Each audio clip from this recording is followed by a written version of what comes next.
এক গ্রামে এক কৃষক তার বউকে নিয়ে বসবাস করত। তারা অনেক গরিব ছিল। প্রতিদিন সবজি বিক্রি করে যে টাকা রোজগার করত তা দিয়ে তাদের সংসার চলত। একদিন কৃষক রাস্তার সামনে পড়ে থাকা একটি সুন্দর হাড়ি দেখতে পায়।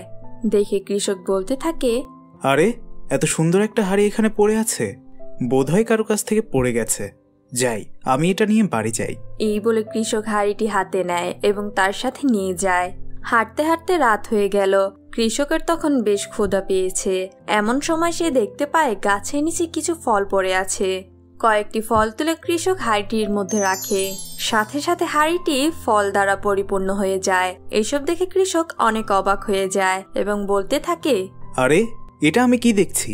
আমি কয়েকটা ফল রাখলাম আর অমনি ফল দিয়ে হাড়ি ভরে গেল। এটা তো দেখছি জাদুর হাড়ি। না না, এই হাড়ি নিয়ে যেখানে সেখানে থাকা যাবে না।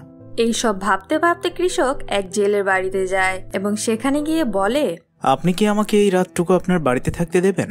কেন নয়, অবশ্যই। আপনি চাইলে আমার ঘরে থাকতে পারেন। এখানে আমি একাই থাকি, ঘরে আর কেউ নেই। কৃষক জেলের ঘরে ঢুকে কিছুক্ষণ বিশ্রাম নেয়। তারপর সে জেলের কাছে গিয়ে বলে, ভাই, আমি একটু বাইরে থেকে হেঁটে আসি। একটু না হাঁটলে আমার আবার ঘুম হয় না। তবে আমার হাড়িটা একটু দেখে রাখবেন। ভাই, ব্যাপারটা তো বুঝলাম না। আমার ঘরে এত দামি দামি জিনিস থাকতে তুমি সামান্য হাড়িটা দেখে রাখতে বলছো কেন? কৃষক ছিল বিশ্বাসী, তাই সে জেলেকে সমস্ত ঘটনা খুলে বলে। সবকিছু শুনে জেলের মনে লোভের সৃষ্টি হয়। কৃষক বাইরে গেলে সে একা একা বলতে থাকে, কৃষকের কথা শুনে তো মনে হচ্ছে এটা একটা জাদুর হাড়ি। এটা পেলে আমার জীবনে আর কোনো কষ্ট থাকবে না। কৃষক ঘুমালেই আজকে কাজটা হাসিল করতে হবে। কিছুক্ষণ পর কৃষক যখন ঘুমিয়ে পড়ে তখন জেলে এসে চুপি চুপি কৃষকের ঘরে যায়। কৃষকের জাদুর হাড়ির জায়গায় একটা সাধারণ হাড়ি রেখে নিজের ঘরে চলে যায়। সকালে উঠে কৃষক সেই সাধারণ হাড়ি নিয়ে খুশি মনে নিজের বাড়িতে চলে আসে। বউ, আরে ও বউ, দেখো আমি কি নিয়ে এসেছি। কৃষকের বউ কৃষকের কাছে এসে বলে, কি গো, সারাত কোথায় ছিলে শুনি? ওসব বাদ দাও, দেখো কি নিয়ে এসেছি। তোমার কথা শুনে মনে হচ্ছে হিরে মানিক নিয়ে এসেছো। আহা, দেখোই না কি নিয়ে এসেছি।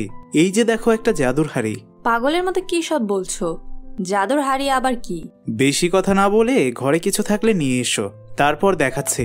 ঘরে একটু খই ছাড়া আর কিছু নেই। আরে, ওইটাই নিয়ে এসো। এরপর কৃষকের বউ খই আনতে রান্নাঘরে যায়। ঘর থেকে খই নিয়ে এসে সে তার স্বামীকে দেয়। কৃষক সেই খই হাড়ির মধ্যে দিল, কিন্তু কিছুই হলো না। আহারে, অভাবে অনাহারে স্বামীটা বোধহয় পাগল হয়ে গেছে। আরে, এটা কি হলো? যা হওয়ার তাই হয়েছে। এই হাড়িতে খই রাখলে আর কি বা হতো? কৃষক আর কিছু না বলে আবার সেই জেলের বাড়িতে গেল এবং বলল, শোনো ভাই, আমার হাড়িটা আমাকে ফিরিয়ে দাও। হাড়ি দেবো মানে? তোমার হাড়ি তো তুমি সাথে করেই নিয়ে গেলে। কৃষক মনে মনে বুঝতে পারলো যে জেলে এটা তাকে সহজে দিবে না, বুদ্ধি খাটিয়ে নিতে হবে। তারপর সে নিজের বাড়িতে চলে গেল। কিছুদিন পর কৃষক একটি বুদ্ধি বের করলো। সে একটি সাধারণ হাড়ি খুব সুন্দরভাবে সাজিয়ে আবারও জেলের বাড়িতে গেল। সে জেলের কাছে আশ্রয় চাইল। জেলেও তাকে থাকতে দিল।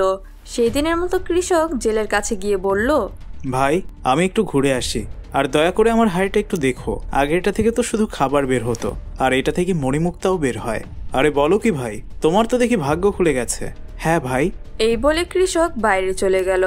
জেলে এই কথা শুনে নিজের রান্নাঘরে যায়, কিন্তু তখন তার ঘরে অন্য কোনো হাড়ি ছিল না।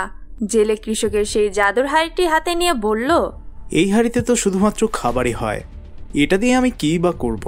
তাছাড়া আমি এই স্বর্ণমুদ্রার হাড়িটা পেলে মুদ্রা দিয়েই তো খাবার কিনে খেতে পারবো। এই বলে জেলে কৃষকের জাদুর হাড়িটি রেখে সাধারণ হাড়িটি নিয়ে নেয়। পরের দিন সকালে কৃষক তার জাদুর হাড়ি নিয়ে বাড়ি ফিরে যায় এবং তার স্ত্রীকে ডেকে বলে, ওগো দেখো, এই হলো আমার আসল হাড়ি। এরপর কৃষকের বউ কয়েকটি মুড়ি হাড়ির ভিতরে রাখে। সাথে সাথে মুড়ি দিয়ে পুরো হাড়িটি পরিপূর্ণ হয়ে যায়। সবকিছু দেখে তারা দুজনে খুশি হয়ে গেল এবং কৃষকের বউ বলতে লাগলো, আরে, এ তো দেখছি সত্যি একটা জাদুর হাড়ি।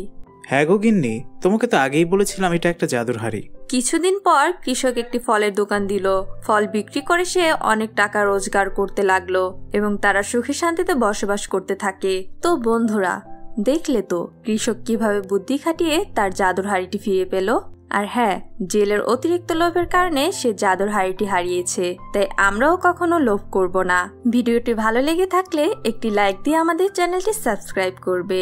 পরবর্তী নোটিফিকেশন পাওয়ার জন্য বেল আইকনে ক্লিক করে রাখবে। ধন্যবাদ। ছোট্ট বন্ধুরা, গল্পটি তোমাদের কেমন লাগলো? ভালো লাগলে লাইক করে দাও আর পাশের লাল রঙের বাটনটি ক্লিক করে সাবস্ক্রাইব করে দাও। তাহলে পরবর্তী ভিডিওগুলো সবার আগে দেখতে পারবে।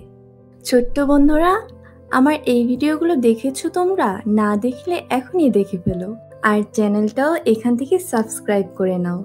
বাই।